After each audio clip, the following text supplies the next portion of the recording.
दोस्तों भारत अब अगले कुछ ही समय में अपने सबसे बड़े फाइटर एयरक्राफ्ट टेंडर MRFA को लेकर बड़ा डिसीजन लेगा, जिसमें हम अमेरिका के F-15, फ्रांस के राफेल और स्वीडन के ग्रिपन में से किसी एक को 114 फाइटर विमान के लिए एक बड़ा कॉन्ट्रैक्ट देंगे, जिसकी कुल कीमत $20 बिलियन तक हो सकती है। और अब इसी को लेकर एक बड़ी खबर आ रही है कि भारत F-15 को लेकर बदलाव की डिमांड कर सकता है। तो चलिए क्या है ये खबर, इसे डिटेल से समझते हैं और ये भी जानेंगे कि किस विमान की संभावना सबसे ज्यादा है।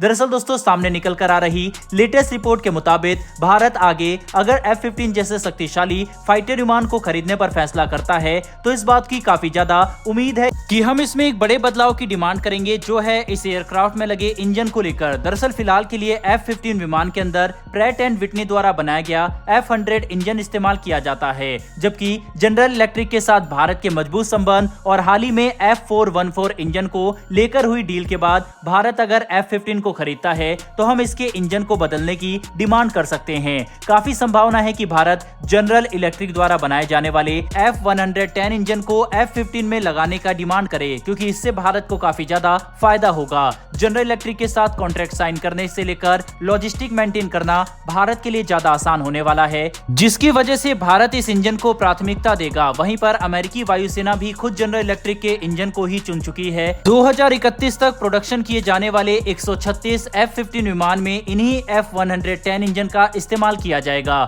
दोस्तों F-15 एक काफी शक्तिशाली मल्टी रोल एयरक्राफ्ट है, जो अपनी लंबी रेंज और ज्यादा हथियार ले जाने की क्षमता की वजह से फेमस है। इस विमान के पास एक और एडवांटेज ये है कि इसका नोज कोन काफी बड़ा है, जिसकी वजह से इसमें मौजूद रडार ज्यादा लंबी दूरी तक दुश्मन के फाइटर विमान को डिटेक्ट कर सकता है। अगर बात करें युद्ध की तो अभी तक F-15 104 दुश्मन के फाइटर विमान को मार के गिरा चुका है और कोई भी F-15 इसके बदले अभी तक नहीं गिराया गया है, जो इस फाइटर विमान की क्षमता और वारफेयर कैपेबिलिटी को साफ तौर पर दर्शाता है। अमेरिका F-15 को लेकर काफी कॉन्फिडेंट है और भारत के सामने इसे पिच करने की पूरी कोशिश कर रहा है। 2021 में एरो इंडिया के दौरान भी अमेरिका ने F-15 को भारत के सामने शोकेस किया था। इसके अलावा भी अमेरिका कई बार भारत को इस विमान को लेकर ब्रीफिंग दे चुका है, लेकिन अगर हम भारत की बात करें तो 36 राफेल को चुनने के बाद इस बात की संभावना सबसे ज्यादा है कि भारत राफेल के लेटेस्ट वर्जन के साथ ही आगे बढ़ेगा, क्योंकि इससे भारत को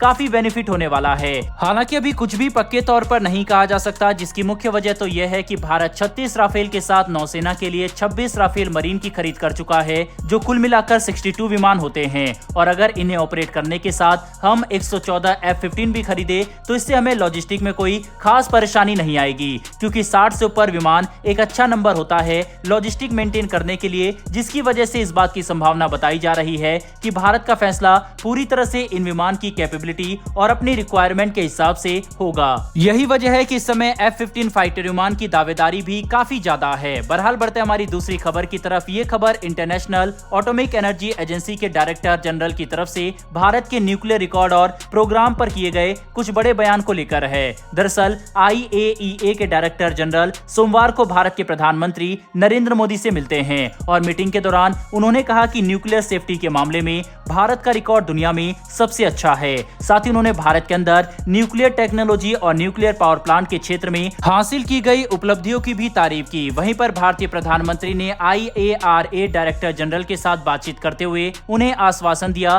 कि भारत परमाणु टेक्नोलॉजी का इस्तेमाल विश्व के कल्याण और सुरक्षित विकास के लिए करने पर प्रतिबद्ध है। साथ ही हम न्यूक्लियर एनर्जी के इस्तेमाल से विश्व में शांति और स्थिरता लाना चाहते हैं, जिसके तरफ ही भारत आगे अपने कदम बढ़ा रहा है। बता दें कि ये सब कुछ एक ऐसे समय पर देखने को मिला जब अमेरिका में परमाणु परीक्षण किया गया और इसे लेकर पाकिस्तान के एक्सपर्ट ने भारत के ऊपर अभी भी थर्मोन्यूक्लियर वेपन्स के परीक्षण करने की आशंका जताई थी। इसके अलावा रूस ने परमाणु हथियारों के परीक्षण को प्रतिबद्ध करने वाली एक ट्रीटी से अपने हाथ बाहर खींच लिए और चीन के अंदर भी परमाणु हथियारों की संख्या बढ़ाए जाने जैसी रिपोर्ट निकलकर सामने आ रही थी, जिसे देखते हुए अब इंटरनेशनल एटॉमिक एनर्जी एजेंसी के डायरेक्टर जनरल का भारत आकर हमारे प्रधानमंत्री से मिलना इस बात को दर्शाता है कि दुनिया भर में परमाणु हथियारों को लेकर चिंता तेजी से बढ़ रही है और इसे शांत करने के लिए बड़े कदम उठाना काफी जरूरी है।